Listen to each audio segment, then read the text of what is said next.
Terima kasih buat firman-Mu, janji-Mu yang tidak pernah berubah. Amin. Kami bersyukur Tuhan Yesus, percaya kepadamu.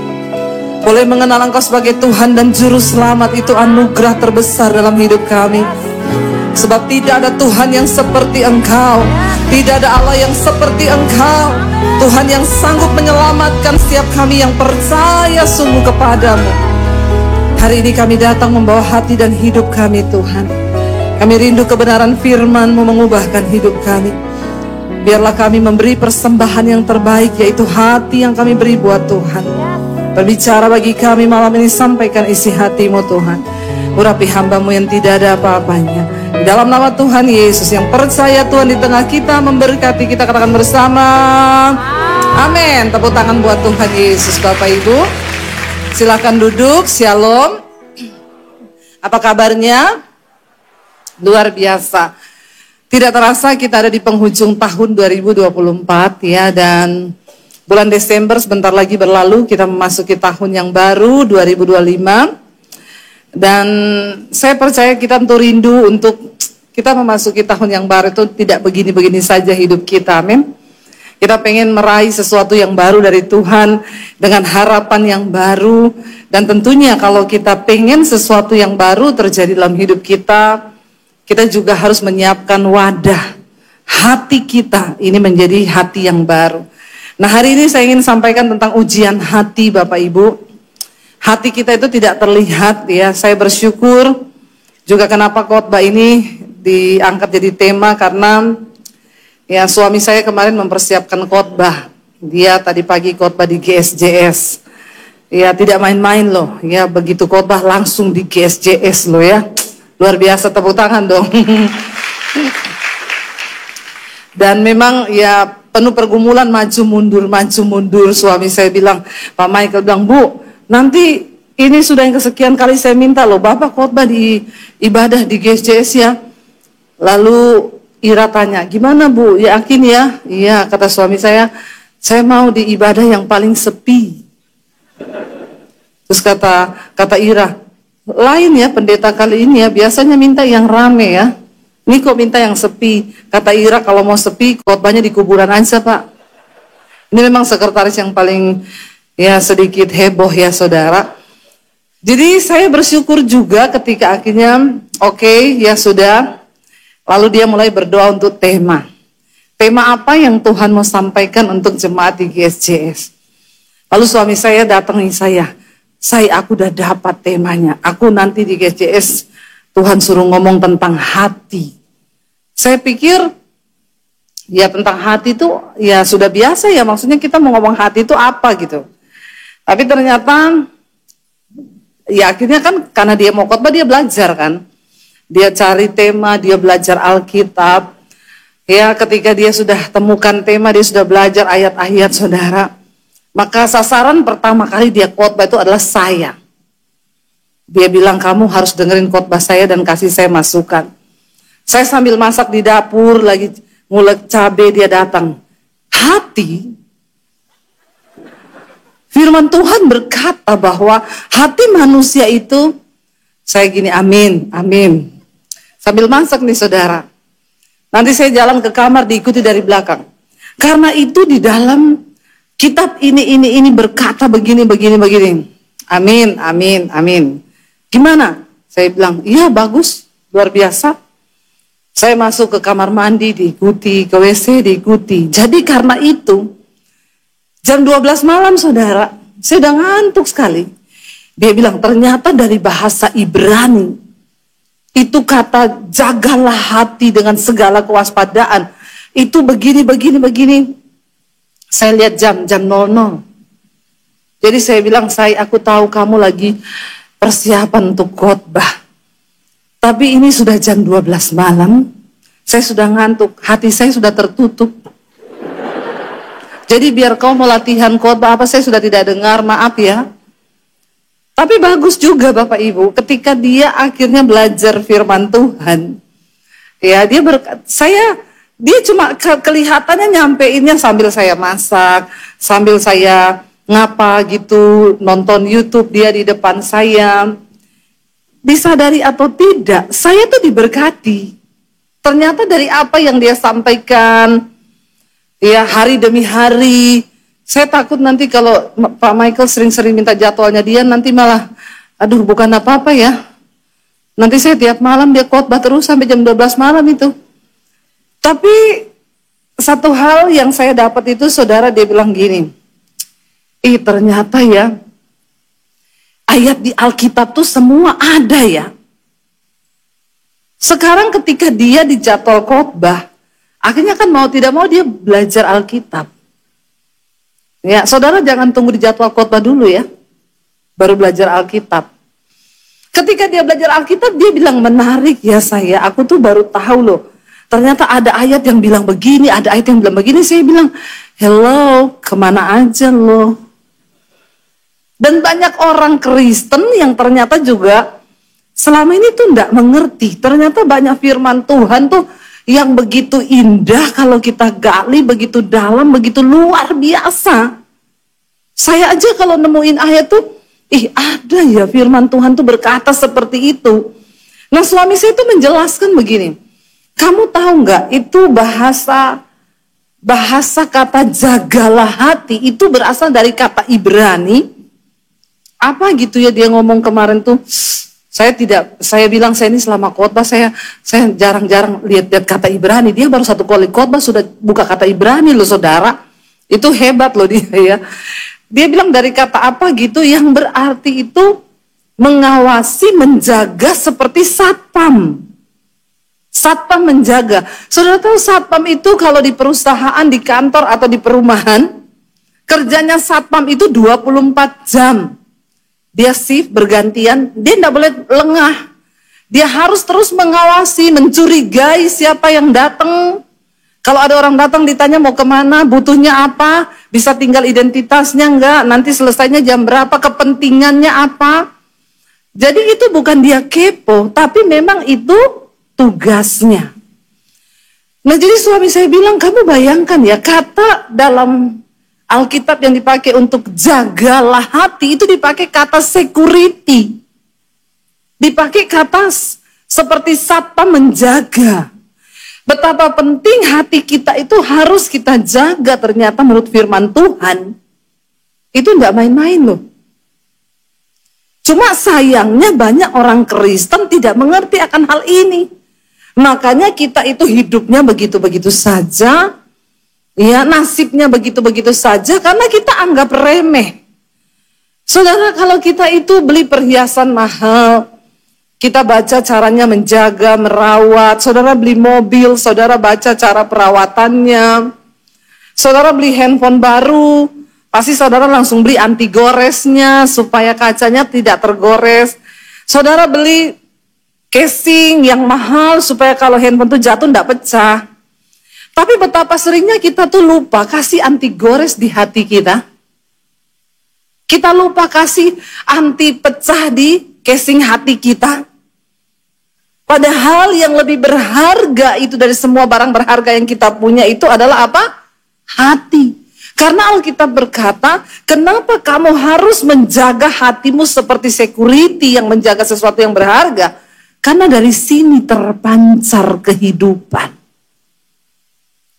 Kalau kita nggak jaga hati kita, ya bukan kehidupan yang terpancar. Sebaliknya sesuatu yang lain. Nah kita melihat Bapak Ibu, kenapa kita harus menguji hati kita? Mari kita lihat bersama, ketika Tuhan memilih Daud untuk menjadi orang yang menggantikan Saul.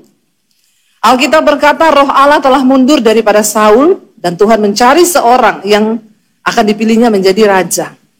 Di antara semua orang yang ada pada waktu itu, Tuhan tertuju matanya kepada Daud. Lalu Tuhan berfirman kepada Samuel, kamu pergi ke rumahnya Isai. Dan di sana ada satu orang anak Isai yang akan aku urapi menjadi raja. Jadi saudara, pada waktu itu Samuel panggil Isai dan dia bilang, besok kamu datang ke upacara, ajak semua anak laki-lakimu untuk Persiapkan mereka karena ada salah satu yang akan diurapi Tuhan menjadi raja. Malam itu Isai mempersiapkan anak-anaknya buat besok akan ketemu nabi besar yaitu Samuel. Dan ketika semua sudah dipersiapkan baju, saya itu membayangkan pasti Daud tuh tanya gini, "Papa, aku besok pakai baju apa?" Lalu Isai bilang, "Semua berangkat kecuali kamu. Kamu enggak ikut. Kenapa? Kamu enggak ada tampang jadi raja.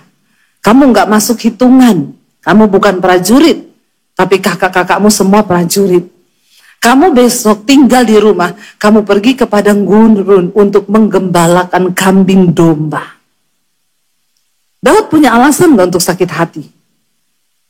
Dia punya alasan enggak untuk hatinya itu tergores, bahkan bukan tergores, tahu itu luka, kepahitan, kecewa. Saya bayangkan kalau Daud zaman itu Gen Z zaman now, dia udah cari jembatan atau gedung bertingkat lalu lompat. Hati-hati loh, Gen Z zaman now itu banyak yang hatinya mudah tergores. Mereka lupa pasang anti gores dalam hati. Gen Z zaman now itu sedikit dimarahin orang tua udah dianggap dianiaya. Udah kayak dirinya itu paling menderita sedunia ini. Baru ditegur sedikit, udah hatinya rapuh. Ya, makanya anak-anak saya, teman-temannya itu kalau saling telepon tuh begini. Gua mau curhat dong. Lu mau denger nggak gua curhat? Kemarin tahu nggak gua tuh ke psikolog tahu. Kata psikolognya gua ini stadium 4 loh. Jiwa gua tuh tertekan banget. Lalu temennya balas, lu stadium 4, gua 4,5 tahu. Mendekati gila. Ya, lu kenapa kayak gitu? Ya habis orang tua gue tuh ngomong. Mereka tuh bangga kalau mereka disebut depresi, tertekan, sakit jiwa. Kalau kita lihat Daud, dia punya alasan untuk memasukkan sesuatu kekecewaan dalam hatinya. Tapi Daud tidak izinkan itu. Kenapa Tuhan itu tertarik dengan Daud dan dia sangat mengangkat tinggi Daud? Saudara, karena Tuhan itu lihat hati Daud. Hai anak-anak muda, saya mau bilang hari ini, promosi itu datang dari Tuhan. Dan kalau hatimu berkenan di hadapan Tuhan, tidak ada perkara yang mustahil Tuhan angkat hidupmu, amin. Ketika, tepuk tangan buat Tuhan Yesus, saudara. Ketika saatnya Samuel datang, lalu semua anak Isai disuruh berjalan. Pertama kali Eliab kakak Daud yang tertua lewat, dia tinggi, besar, ganteng, saudara. Lalu dalam hati Samuel berkata, sesungguhnya di depanku berdiri orang yang akan diurapi Tuhan menjadi raja. Pada waktu Samuel berkata seperti itu, Tuhan berfirman kepada Samuel. Coba buka ayatnya, 1 Samuel, pasal 16 ayat yang ke-7, baca bersama 1, 2, 3. Tetapi berfirmanlah Tuhan kepada Samuel. Apa dikatakan? Janganlah pandang parasnya atau perawakan yang tinggi, sebab aku telah menolaknya. Bukan yang dilihat manusia, yang dilihat Allah. Manusia melihat apa yang di depan mata, tetapi Tuhan melihat hati. Manusia hanya melihat apa yang di depan matamu. Seringkali orang bangga ketika dia pakai barang bermerek, ketika dia punya sesuatu yang mahal. Dan hari ini bukankah orang berlomba-lomba untuk mendapatkan sesuatu yang kelihatannya berharga bagi dunia? Jangan habiskan energimu, jangan habiskan uangmu, jangan habiskan seluruh kekuatanmu hanya untuk memperoleh barang yang fana dan sia-sia. Kalau memang itu ada atau dikasih orang, ya silakan dipakai, tapi jangan menyiksa dirimu. Ya, untuk ikut dengan hal-hal yang begitu. Karena semahal apapun perhiasan yang kau pakai, mobil yang kau punya, Tuhan nggak tertarik. Dan itu nggak masuk kriterianya Tuhan. Manusia melihat apa yang di depan mata, tapi Tuhan melihat hati. Tuhan bilang, aku sudah menolak dia. Lalu Samuel bertanya kepada Isai, sudah ini semua anakmu laki-laki? Dan Isai menjawab, enggak. Masih ada satu. Tapi dia enggak masuk hitungan. Ini loh yang masuk hitungan, semua kakaknya ini prajurit. Karena untuk menjadi seorang raja itu syaratnya prajurit bisa berperang. Tapi Samuel berkata, datang panggil dia dan bawa dia ke sini, sebab kita tidak akan memulai acara ini sebelum dia datang.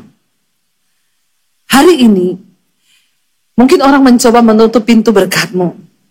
Mungkin hari ini orang mencoba menutup langkah-Mu. Waktu hatimu berkenan pada Tuhan, Tuhan sanggup mencari engkau dimanapun engkau berada, untuk dia memberi peninggian dan kemuliaan kepada orang-orang yang hatinya benar dan berkenan di hadapan Tuhan. Amin, saudara. Daud dibawa, saudara. Kenapa kita harus terus jaga dan uji hati kita? Yang pertama, karena Tuhan melihat hati. Yang kedua, saudara, karena doa kita tidak akan didengar Tuhan kalau hati kita itu punya sesuatu yang jahat. Baca bersama Mazmur 66 ayat 17 sampai ayat yang ke-18. Daud berkata begini, saudara. Kita baca sama-sama. Kepadanya, kepada Tuhan, nyanyi huruf besar, aku berseru dengan mulutku, kini apa? Dengan lidahku aku menyanyikan pujian. Baca 1, 2, 3. Seandainya ada apa? Niat jahat dalam hatiku, tentulah Tuhan tidak mau mendengar. Daud berkata, di dalam tekanan yang dia alami, di dalam pergumulan yang dia alami, dia mau dikejar, mau dibunuh Raja Saul. Begitu banyak celah, begitu banyak kepahitan yang bisa menyebabkan dia pahit. Dia bilang, aku tuh hanya berseru kepada Tuhan. Dan aku hanya mau menyanyikan lagu pujian tuh bagi Tuhan. Tapi Daud juga tahu rahasianya. Kenapa Tuhan itu sangat meninggikan Daud? Daud tahu karakter ilahi. Dia tahu, dia mengenal dengan baik Bapaknya. Sehingga dia bilang, walaupun aku berseru kepada Tuhan, kalau ada niat jahat di dalam hatiku, tentulah Tuhan tidak akan mendengar doaku. Makanya ketika Daud punya kesempatan untuk membunuh Saul, saudara, itu pedangnya Saul di sampingnya Raja Saul dan dia sedang tertidur. Dan pegawainya bilang, bos, Tuhan telah mengirimkan musuhmu di depanmu. Itu yang firman Tuhan katakan, bahwa Tuhan akan memberikan musuhmu di depanmu dan engkau tinggal bunuh, selesai. Dia pakai firman loh, saudara. Tapi Daud bilang, kalau ada niat jahat, Daud berkata apa? Aku tidak mau mengusik orang yang diurapi Tuhan. Karena saat itu, Saul masih dalam pengurapan Tuhan sebagai seorang raja. Daud tidak mau mengotori hatinya dengan niat jahat. Bapak ibu, mau engkau berdoa puluhan tahun, mau kau puasa 40 hari 40 malam, kalau di hatimu itu ada niat jahat, doamu tidak mungkin dijawab. Jangankan dijawab, didengar pun Tuhan tidak mau. Daud sangat mengerti rahasia ini. Daud tahu dia harus menjaga hatinya itu kudus di hadapan Tuhan. Waktu engkau hidup kudus, hatimu bersih, semua yang jahat dari hatimu tuh kau buang, saudara. Disitulah Tuhan tuh baru bisa bekerja. Saya mengalami, saudara, ada orang yang selalu saya tolong, ya, dia nggak bisa bayar utang, telepon saya, aku dikejar-kejar nih, harus bayar utang nih jam 12 malam. Saya tolong. Kapan lagi telepon? Aku nih anak mau sekolah. Uang saya nggak cukup. Bantu dong, saya bantu. Setiap bulan tuh saya kasih uang untuk sembako. Setiap kali ada masalah keuangan, larinya ke saya. Oke lah, saya memang niat berbuat baik. Tapi saya ketemu beberapa orang yang kenal sama dia. Bukan 1-2 orang, lebih. Selalu tuh ngomong. Dia tuh, kenapa ya Deb nggak senang sama kamu? Selalu jelekin tentang kamu. Dan itu gak sama satu orang loh, beberapa orang. Kalau saudara dijelekin sama temenmu, itu biasa. Kalau dijelekin sama musuhmu, itu lebih biasa lagi. Tapi kalau engkau dijelekin sama orang yang menikmati uangmu, yang selalu kau tolong, itu baru bilang dunia ini kejam, bro. Kalau kau cuma dijelekin orang biasa, temen, apalagi musuh, rekan bisnis, pesaing, itu biasa. Belum ada apa-apanya itu. Itu masih level yang terendah. Tapi kalau kita dijelekin sama orang yang kita tolong, yang selalu jadi tempat pelariannya itu ke kita, itu sakit loh saudara. Sakitnya itu di sini loh. Ya toh? Sakitnya tuh di sini, di dalam hatiku. Ya toh? Itu merasuk loh. Kalau kita itu dihadapkan dengan persoalan yang seperti itu, saya mau tanya respon saudara itu gimana? Sebagai manusia normal, saudara hentikan bantuanmu atau saudara teruskan bantuannya? Sekali, dua kali masih biasa, tapi berkali-kali dan terus loh. Dan jelekinnya itu nggak kira-kira. Fitnahnya itu nggak kira-kira. Kira-kira saudara, haleluya, bulan depan saya akan tetap tolong dia. Begitu? Itu pasti hatimu terbuat dari besi dan baja.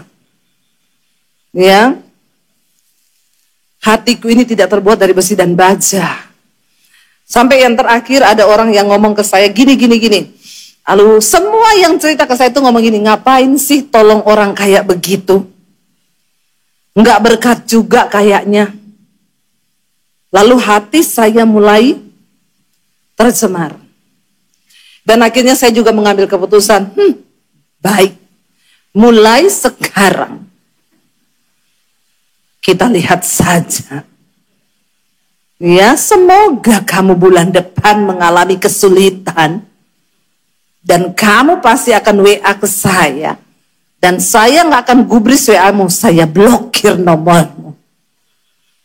Lihat saja nanti pembalasanku. Itu kan drama-drama Indosiar toh. Ikhtifar. Dan itu timbul di hati saya saudara. Akhirnya hampir sebulan saya nggak transfer. Tapi di hati ini mulai tidak damai. Akhirnya ada alarm yang berbunyi di hati saya. Saya rasanya, apa ya Tuhan? Setiap hari saya ingat itu loh. Tapi saya berusaha tepis aja. Enggak, memang orang itu enggak layak kok. Ini cuma gangguan sesaat. Tapi setiap hari, saya itu setiap malam sebelum tidur, saya tuh banyak merenung saudara. Coba saudara beri waktu beberapa saat. Merenunglah saudara. Sebelum kau tidur itu merenung. Waktu yang paling tepat untuk merenung itu malam. Karena malam itu kan sudah tidak mengerjakan apa-apa.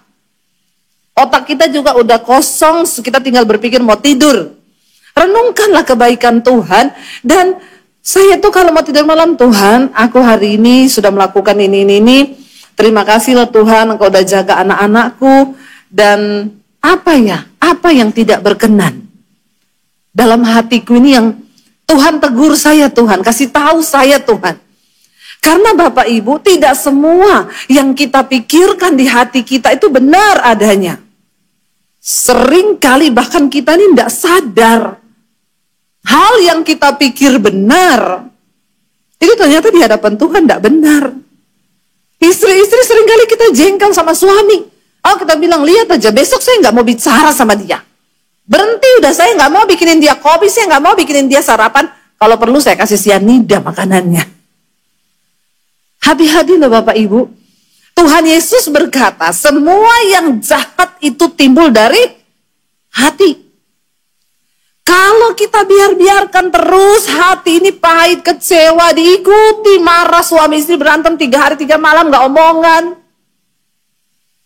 Hati-hati Bapak Ibu. Saya itu merenung satu saat. Tiba-tiba saudara, ada suara yang berkata di hati saya itu begini. Kamu itu kan berbuat baik sama dia bukan karena dia baik. Kamu berbuat baik sama orang bukan karena orang itu baik kan? Kalau kamu berbuat baik sama orang karena orang itu baik, apa upahmu? Orang dunia pun melakukan hal yang sama. Tapi Tapi kalau kamu berbuat baik kepada orang yang jahat sama kamu, itu berbeda. Upahmu itu di surga. Saya bilang, Tuhan tapi berat loh. Ya pantaslah dia digituin. Ya pantaslah. Tuhan bilang, enggak. Kamu berbuat baik bukan karena dia baik, tapi memang kamu yang baik dan kamu berusaha untuk hidup benar, jaga hati.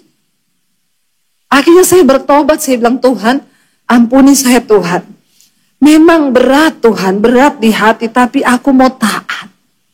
Dan aku mau melakukannya untuk Tuhan. Saya ambil handphone, saya transfer lagi saudara.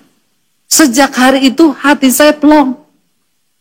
Waktu kita mau mendengar suara Tuhan dan melakukan apa yang Tuhan suruh di hati untuk membereskan hati kita, kau akan mengalami berkat-berkat Tuhan di hidupmu. Tidak terhalang berkat Tuhan itu. Daud berkata begini saudara, Mazmur tadi ayat 16, ayat 66, ayat 17, 18, baca bersama. Tuhan berfirman, Tuhan Daud bilang apa? Kepadanya aku berseru dengan mulutku, kini dengan lidahku aku menyanyikan pujian. Seandainya ada niat jahat, maka Tuhan tidak mau mendengar. Lalu kita lanjut di Mazmur.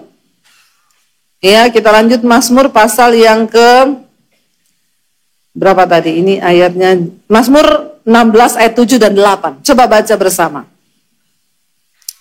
Mazmur 16, 7, 8, 1, 2, 3. Aku memuji Tuhan yang telah memberi nasihat kepadaku. Ya, pada waktu malam hati nuraniku mengajari aku. Aku senantiasa memandang kepada Tuhan, karena ia berdiri di sebelah kananku, aku tidak goyah. Saudara perhatikan ayat ini berkata, Tuhan itu selalu pengen beri kita ini nasihat. Dalam segala hal yang kita sedang hadapi di hidup ini, Tuhan tuh pengen menasehati kita Bapak Ibu. Tapi sering kali kita yang tidak punya waktu untuk mendengarkan Tuhan bicara. Dan ayat ini berkata, waktu engkau hatimu itu penuh dengan firman Tuhan. Tuhan bicara lewat hati nuranimu. Dia berkata apa? Pada waktu malam, hati nuraniku mengajari aku. Makanya ketika engkau itu punya masalah, saya selalu bilang orang Kristen yang rajin baca firman dan merenungkan firman, waktu kau ada masalah, kau tidak perlu cari pendeta untuk konseling. Kenapa? Karena hati nuranimu akan mengajari dan menasehati engkau tentang apa yang harus engkau lakukan. Saya ketemu dengan jemaat Mesbah Doa, dia bilang gini, Bu, saya ini dulu loh Bu, tiap ada masalah cari pendeta, tiap ada masalah konseling sama pendeta. Sejak saya ngikuti khotbah-khotbah Ibu, saya rajin baca Alkitab sekarang. Semua masalah sudah ada jawabannya di dalam firman Tuhan. Makanya saya kalau orang, Bu saya mau konseling, Bu sebelum Ibu konseling sama saya, Ibu baca dulu Alkitab. Ibu tahu baca Alkitab enggak? Kebetulan nggak ada waktu Bu. Nah makanya nggak usah konseling, Ibu baca Alkitab. Bagaimana mungkin seorang Kristen nggak pernah baca Alkitab? Saudara, Alkitab ini buku penuntun kehidupanmu. Tuhan berfirman kepada Yosua, perkatakanlah kitab Taurat ini dan bertindaklah hati-hati sesuai dengan semua yang tertulis di dalamnya, dan renungkan itu siang dan malam supaya perjalananmu di hidup ini berhasil dan beruntung. Bagaimana mungkin kau memperkatakan Alkitab, membaca saja tidak pernah? Bagaimana mungkin hati nuranimu bisa mengajari engkau tentang jalan Tuhan? Lah, di hati aja nggak ada firman. Saudara, Alkitab berkata satu saat firman ini akan diangkat loh. Di akhir zaman, tidak akan ada lagi kebenaran. Dan yang tersisa adalah hanya kebenaran firman yang pernah engkau baca dan kau simpan dalam hatimu. Dan itu yang akan menuntun engkau ketika kebenaran itu diangkat. Makanya Yesus berkata, di akhir zaman nanti orang yang kudus akan semakin kudus, tapi orang fasik akan bertambah jahat dan bertambah fasik. Sekarang pilihannya di tangan saudara. 1 hari 24 jam, 365 hari setahun. Berapa banyak waktu yang kau pakai merenungkan firman Tuhan? Berapa banyak ayat Alkitab yang pernah kau baca? Dan kau simpan itu di hati dan kau bilang, Tuhan, firman ini tolong aku berbicara kepadaku, ajari aku di saat-saat aku membutuhkan. Itu Kristen yang benar. Jemaat tuh bilang, Bu, dulu saya selalu cari pendeta, konseling. Tapi sejak saya dengerin semua khotbah-khotbah Ibu, saya rajin baca Alkitab sekarang. Semua masalah saya ada solusinya di dalam firman Tuhan. Kenapa saudara konseling terus? Kau tidak pernah baca Alkitab. Padahal firman itu yang akan mengajari kita, yang akan menuntun langkah kita, yang akan memberitahukan apa yang benar kepada kita. Supaya kita ini nggak salah jalan. Daud berkata, pada waktu malam hati nuraniku mengajari aku. Kita kan sering ngomong-ngomong dalam hati kan Bapak Ibu. Kalau yang penuh di hatimu tuh firman, maka firman tuh yang akan ngomong. Saya tuh jengkel loh sama temen saya. Tuh tadi tuh kok dia bisa kayak gitu ya. Kalau kau punya firman, firman akan ngomong, nggak usah jengkel. Ngapain sih kamu jengkel? Wong namanya hidup itu yuk kayak gini. Ada orang yang akan bikin kamu senang, ada juga yang akan bikin kamu susah. Tapi ya sudahlah, semua itu kan bagian dari proses. Oh iya ya, ampuni aku Tuhan, kuduskan hatiku. Enak kan hidupmu? Tapi kalau orang gak punya firman, kenapa ya suamiku tuh kayak begitu? Makanya dia pikir cuma dia bisa bikin kayak gitu, besok saya balas yang lebih jahat. Balas aja. Karena hatimu tidak penuh firman. Hati ini seperti perbendaharaan tempat penyimpanan barang. Buka bersama saudara, apa yang Yesus katakan tentang hati kita? Ada di Injil Lukas. Lukas 6 ayat 45, baca bersama. Orang yang baik apa? Mengeluarkan barang yang baik dari perbendaharaan hatinya yang baik. Dan orang yang jahat mengeluarkan barang yang jahat dari perbendaharaannya yang jahat. Karena yang diucapkan mulut meluap dari hati. Dari hati ini keluar semua yang baik. Kalau perbendaharaan kita baik. Kalau hati kita penuh firman, kita ditegur bertobat, maka yang keluar itu baik. Tapi kalau orang itu hatinya perbendaharaannya jahat, kepahitan, kecewa, kebencian, dendam, maka yang keluar itu juga jahat Bapak Ibu. Nah ketika hati kita tuh sudah jahat, apa yang terjadi? Buka Yeremia pasal yang ke-17 ayat yang ke-9 saudara. Ya, Yeremia 17 ayat yang ke-9 baca bersama, di sana dikatakan apa? Betapa liciknya hati. Lebih licik dari hatinya sudah membatu. Siapa dapat mengetahuinya? Orang itu kalau hatinya licik, ditegur nggak mau bertobat, maka jadinya hatinya membatu. Itu yang dinamakan keras hati. Nggak mau bertobat lagi. Sudah jadi batu hatinya. Lalu dia masih bilang, siapa dapat mengetahuinya? Ayat 10 menjawab, di sana dikatakan apa? Siapa yang tahu hati kita?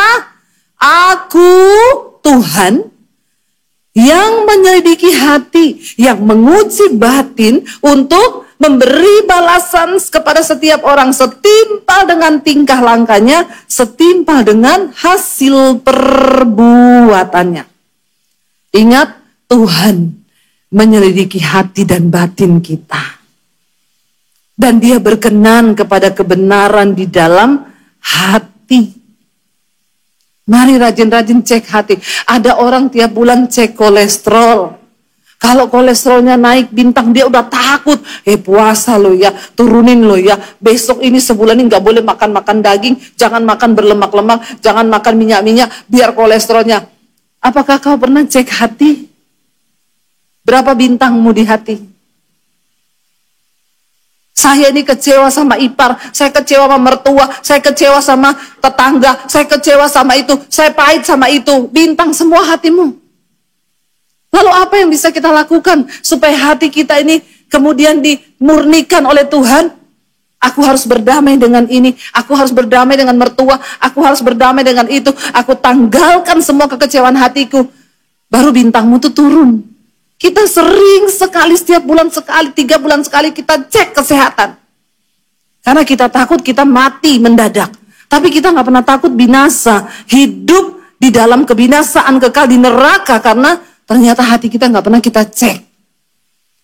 Bapak Ibu, orang itu kalau hatinya jahat, maka semua kelakuannya jahat. Saya ini juga dulu jahat. Saya ini juga dulu karakternya hancur. Tapi pelan-pelan firman itu yang saya simpan di hati ini mulai mengubah. Saya cerita beberapa waktu yang lalu, saudara, kami datang ke satu restoran untuk membicarakan sesuatu. Dan saya juga termasuk diundang oleh pemilik restoran itu. Waktu duduk, saya dan suami pesan jus, saudara. Saya duduk, tas saya taruh di belakang, posisinya terbuka. Suami di sebelah saya, kami pesan jus berdua. Mbaknya itu datang bawa jus, ya, ditaruh di baki begitu. Dia pegang satu tangan ini berdiri di belakang saya, agak di samping. Dia kasih ke meja suami saya begini. Waktu dia kasih begini, yang ini oleng, saudara. Jus 1 gelas tumpah ke saya. Baju saya belakang ini basah semua sampai masuk ke dalam-dalam. Dan separuhnya jus lagi masuk ke dalam tas saya. Dan tas saya terendam dengan jus warna merah itu buah naga. Memang bikin naga bonar. Bapak Ibu, saudara saya itu dulu kalau saya belum dibaharui firman. Itu kejadian begitu pasti saya langsung berdiri, saya jambak itu rambutnya mbaknya. Saya akan ngomong, kamu pakai otak enggak ya? Dulu kalau saya belum bertobat. Tapi karena saya sudah dipenuhi firman, tapi ketika saya sudah bertobat pun belum langsung berubah. Ya, kalau kejadian seperti itu saya akan tetap berespon. Saya berdiri, saya nggak maki-maki mbaknya, saya nggak tampar, saya nggak jambak. Cuma gini, Mbak, kalau kerja pakai mata. Matamu taruh mana, Mbak? Kan ada saya duduk di sini. Mana nomor telepon pemilikmu? Bosmu mana? Itu kalau saya belum menguasai hati. Nah, kemarin itu, karena saya ini semakin hari kita ini diproses, makin dewasa kan, hati kita ini makin penuh firman, tindakan kita pun makin dikuasai oleh firman. Kemarin itu ketika kejadian itu, saya ini udah mau berdiri, udah mau ngomong mata tadi. Itu spontan ya, saudara. Waktu saya mau berdiri, tiba-tiba di hati saya itu ada suara yang bilang gini, kalau kamu jadi mbaknya, bagaimana perasaanmu? Apa yang akan kamu lakukan? Lalu ayat itu bicara, karena apapun yang engkau ingin orang perbuat kepadamu, perbuatlah itu kepada orang lain. Saya berdiri, saya tumpah jus yang masuk di tas saya. Tumpah semua, merah semua itu tisu 1 pak. Mbaknya sambil ketakutan ngomong, ibu saya minta maaf, ibu saya. Ya saya tahu ketakutannya dia, saya ini tamunya pemiliknya. Beberapa teman di situ emosi, saudara. Mbak gimana sih mbak, kok kerjanya kayak gitu sih mbak? Teman saya sambil lap tas saya, mbaknya tahu nggak ini harga tasnya berapa? Saya bilang, Bu, enggak usah ngomong begitu, Bu. Saya tahu perasaan mbak itu. Mungkin dia juga lagi dalam keadaan tertekan. Mungkin dia juga lagi ada dalam masalah. Saya cuma bilang, Mbak, enggak apa-apa. Lain kali mbaknya hati-hati ya. Semua orang bisa berbuat salah dan hilaf, Mbak. Enggak apa-apa, mbaknya tenang aja. Lalu dia tarik saya ke ruang VVIP. Tempat pemiliknya, Bu. Saya mau keringkan baju ibu pakai hair dryer, saya kasih tisu basah dulu, ayo Bu kita ke dalam. Sampai di dalam, saya kepikiran tas saya, saudara. Saya pikir kalau tasnya rusak sayang banget. Tapi tiba-tiba, di hati saya itu ada suara yang begini, nanti kan kalau rusak pasti ada gantinya, toh. Dan terbukti ternyata saya ini sudah kaya, saudara. Saya tidak sedih lagi. Bukan kaya uang, tapi kaya hati. Waktu kita kaya hati, kita nggak akan sedih. Kita sampai akhirnya mbaknya itu cium tangan saya di dalam kamar mandi. Bu, saya minta maaf ya Bu, sekali lagi saya minta maaf. Saya bilang nggak apa-apa mbak, tapi lain kali hati-hati. Ya udah mbaknya kayak nggak ada apa-apa aja, sudah. Oke kok mbak, terima kasih ya mbak. Saya keluar. Waktu pulang itu suami saya di mobil tanya gini, Say, tadi itu kok kamu nggak marah toh? Kamu tuh tenang banget loh tadi, nggak ada tanda-tanda marah atau kaget atau apa. Saya bilang, karena saya sudah kaya. Kaya hati. Orang yang kaya hati itu bukan bicara kaya uang, saudara. Karena banyak orang yang sudah kaya uang tapi nggak kaya hati. Coba kalau barangnya, tasnya ketumpahan begitu. Ya, wah itu pasti sudah. Anak saya pernah cerita sama saya, dia punya temen, curhat ke dia bilang, Mam kasihan temen saya. Curhat itu begini, aku tuh kerja di salah satu kopi di Jakarta. Dia bilang, gua nih stres banget. Gua nih lagi stres karena orang tua gua nih mau cerai. Tiap hari mama papanya tuh berantem mau cerai. Ya, dan dia ada di posisi yang mau ikut mama atau ikut papa. Dalam kekalutan dia masih harus bekerja untuk mencukupi kebutuhan hidupnya. Karena dia kalut, dia kerja, saudara. Ada ibu-ibu pesen kopi, itu salah susunya. Cuman salah kasih campuran susu. Itu ibu marah, saudara. Saya viralkan kamu ya. Kamu tidak menghormati saya ya. Dia tulis di media sosial. Ini anak di kafe ini, nama ini, inisialnya ditulis semua namanya. Bikin saya kecewa. Langsung dipost, saudara, dan itu kebaca sama ya, kopinya itu cukup punya nama di Jakarta. Dia langsung masuk WA, ditegur sama atasannya gini-gini. Saudara, saya dengar cerita anak saya itu, saya meneteskan air mata. Ibu itu yang sombong itu cuma karena, sudahlah, seringkali kita ini saudara, kita pesan makanan, orang salah kasih, kita pesan apa, orang salah, nggak usah sok berlagak, sok kaya, sombong. Karena kita nggak pernah ada di posisi orang itu, saudara. Saudara bisa bayangkan ketika saya mendengar tuh, saya bilang, kasihan banget ya temenmu. Dia lagi stres, pikirin mama papanya mau bercerai, itu tekanan yang bukan ringan loh, saudara. Terus ketemu satu orang ibu yang dengan sombongnya memviralkan, itu kan cuma secangkir kopi yang kalau kau kaya kau pesan lagi lah dan bilang ini mas kamu minum aja enggak apa-apa. Ya kan? Kita kan kalau salah pesan, ya mas tadi kan saya pesannya ini kok bikinnya ini. Ya gimana ya bu, udah taruh aja bikin lagi buat saya. Itu orang kaya hati. Tapi banyak orang kaya duit, tapi hatinya kosong. Kayak begitu dia permasalahkan. Ya salah saya nggak mau tahu loh. Kalau dia salah itu kan dia yang harus ganti rugi. Gajinya tuh nggak seberapa. Kita tidak tahu dia sedang ada dalam pergumulan apa. Dia sedang ada penderitaan apa. Sering kali kita nggak mencoba mengambil tempat orang lain itu di posisinya. Yesus sudah mengambil tempat kita dan mengajarkan kepada kita. Menangislah dengan orang yang menangis, tertawalah dengan orang yang tertawa. Mari Bapak Ibu belajar supaya kita ini mencerminkan kasih Kristus, sebab Tuhan tuh melihat hati kita loh. Saya sering kali ketemu orang-orang sombong yang merasa bahwa dunia ini dia yang punya. Berapa kali saya naik di lift, saudara. Orang-orang, saya nggak tahu udah kaya bener atau masih OTW kaya, atau sok kaya. Masuk di lift itu kan banyak orang. Yang pertama ngomong kayak bapaknya yang pencet lift. Kamar berapa? Kan kita naik kamar sekian ya, terima kasih ya Pak. Kan selesai toh. Ada orang-orang sombong yang naik kamar 8.